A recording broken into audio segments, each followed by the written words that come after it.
So hello and welcome to the video. As we head into 2021, I wanted to do a recap of the year that will be forever known as 2020 and to set some goals for 2021 both for me personally and for this channel.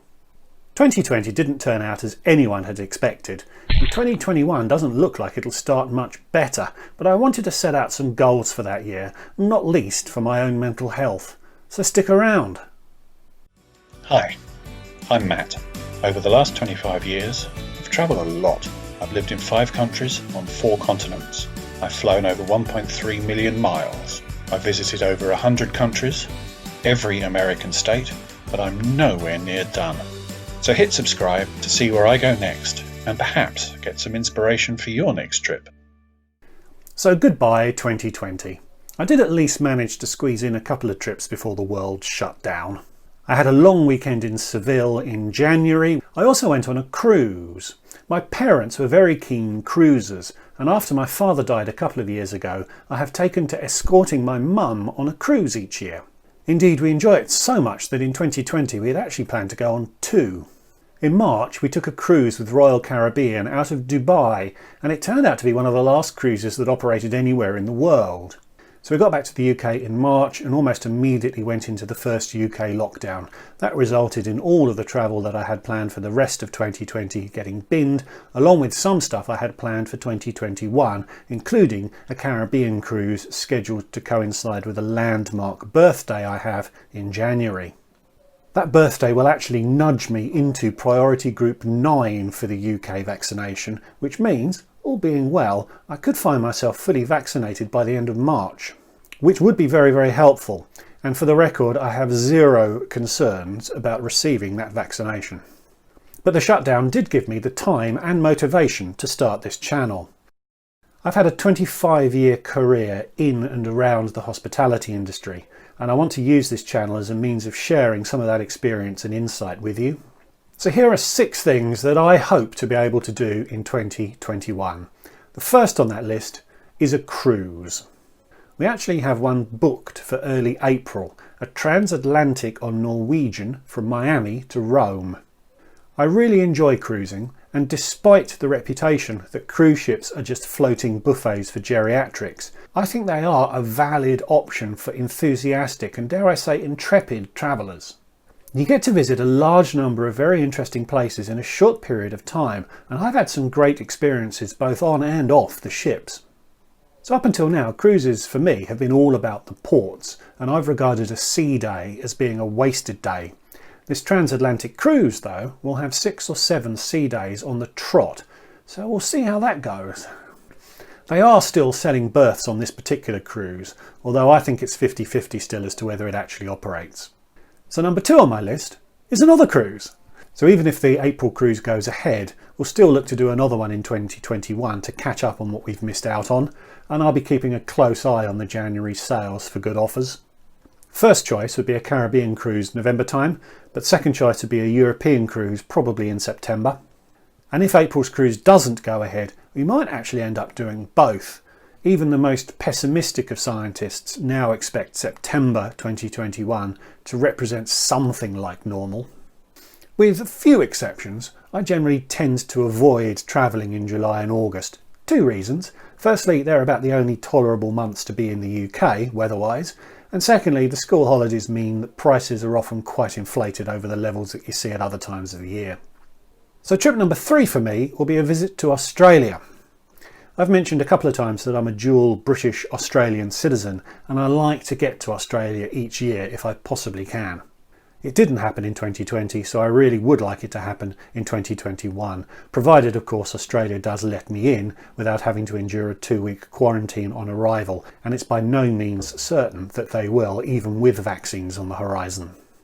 To get there, I usually look for a good Qatar Airways business class sail from somewhere in Europe to somewhere in Southeast Asia, and then tack on flights to and from Europe and to and from Australia using cash or avios. If you keep an eye on the sales, you can generally find Oslo to Singapore for about £1,100. That's not the quickest or the easiest way of getting there, but you do get to travel in a very high degree of comfort for a price that ends up being not much more than you'd pay to travel economy directly. I plan to make a video about how I find and book those sorts of fares, and I will certainly cover those flights for the channel. I have good friends in both Melbourne and Sydney, so generally try to visit both, but I also take the opportunity to visit some places in Australia that I've not been before. In 2019 I travelled through Darwin, which I thoroughly enjoyed, and in 2021 I may very well try and squeeze in a trip to Perth, which is the biggest city in Australia that I've not yet visited. And I always enjoy a day or two in Singapore or Bangkok on the way up or the way back, or both. Number 4 on the list is probably a tier point run. I made a couple of videos about the British Airways Executive Club, and in them I talked about ways of getting the maximum number of tier points for the minimum cost, something that is colloquially known as a tier point run. I promised to make a dedicated video about this, and I've actually been nudged a couple of times by subscribers to get on with it. My idea was to show how to plan the trip, but to then actually book it and then travel on it, so I would end up with a complete end-to-end guide to tier point runs.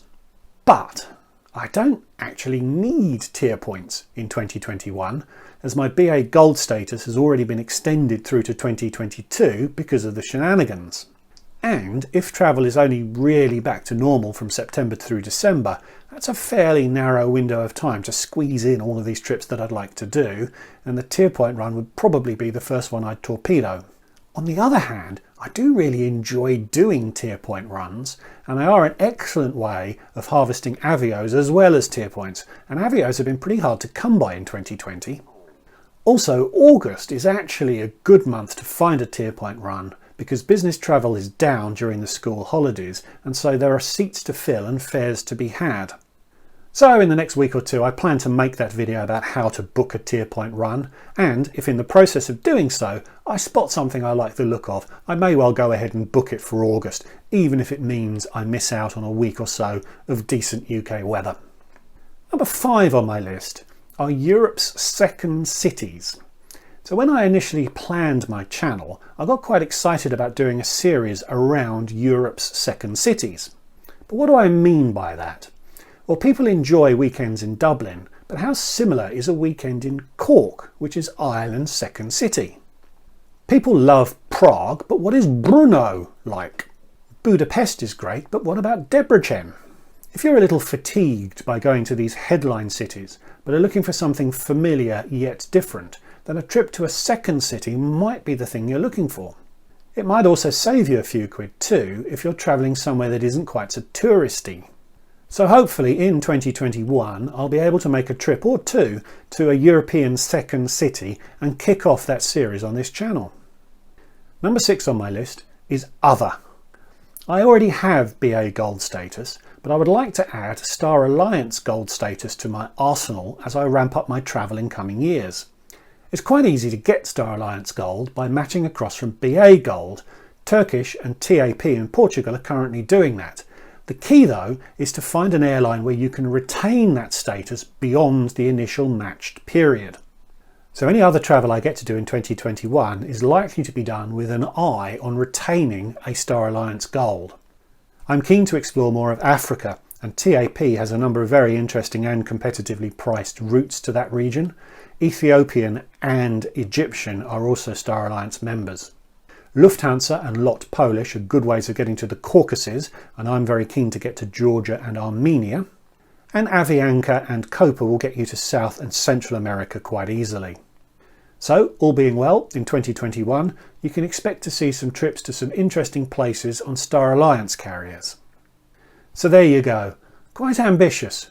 And looking back at 2021 at the end of the year, I may well find myself carrying 2 or 3 of these over into 2022, particularly if international travel doesn't open up as quickly as we all hope.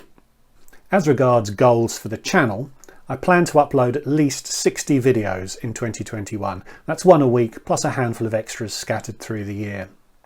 My first major goal will be to get this channel monetized, which for those of you not creating content on YouTube means I need to get 1,000 subscribers and 4,000 hours of watch time.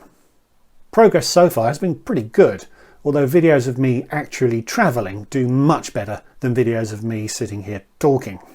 So please subscribe to the channel if you aren't already. 77% of my viewers aren't subscribed, so please go ahead and do so if you are new.